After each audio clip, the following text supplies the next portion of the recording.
Hi friends, இப்போ நீங்கள் வந்து தோசை ஊற்ற போகிறீங்க அப்படின்னா மாவு புளிக்கலை, நான் வந்து இப்போ தான் மாவு அரைச்சி போட்டேன், ஆனால் வந்து தோசை வேணும் அப்படின்னா நம்ம வந்து வீட்டில் ஏற்கனவே இருக்கிற பழைய மாவையும் இப்போ புதுசாக அரைச்ச மாவையும் நம்ம வந்து ஒன்றா கலந்து கூட தோசை ஊற்றலாம்.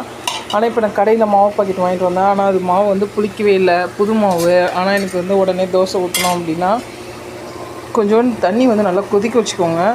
நல்லா கொதிக்க இருக்கிற வாட்டர் வந்து நல்லா கொதிக்க இருக்க வாட்டரை வந்து ஒரு 1/4 டம்ளர் நல்லா கொதிக்கணும். கொதிக்க அப்படியே நீங்கள் வந்து ஒரு 1/4 டம்ளர் தண்ணி வந்து மாவில் கலந்திங்கன்னா இந்த மாதிரி உடனே புளிச்சு உங்களுக்கு இந்த பபுள்ஸ் தெரியும் பாருங்களா, இந்த மாதிரி பபுள்ஸ் வரும். கொஞ்சோண்டு மோரும் கலந்துட்டு ஒரு அரை மணி நேரம் கழித்து தோசை ஊற்றினீங்கன்னா நல்லாயிருக்கும். எனக்கு அப்போவும் நல்லா இல்லை அப்படின்னு சொன்னோம்னா நம்ம வந்து சட்னி வந்து நம்ம புளிப்பாக அரைச்சிக்கலாம். புளிப்பாக கொஞ்சம் சட்னியாக அரைச்சி நீங்கள் தொட்டுட்டு சாப்பிட்டிங்கன்னா நல்லாயிருக்கும். இன்ஸ்டண்ட்டாக தோசை மாவு ஊற்றணும் அப்படின்னா அதுக்கு ஒரு டிப்ஸ் இது. வீடியோ பிடிச்சிருந்தால் லைக் பண்ணுங்கள், ஷேர் பண்ணுங்கள், சப்ஸ்கிரைப் பண்ணுங்கள், கமெண்ட் பண்ணுங்கள். தேங்க்யூ.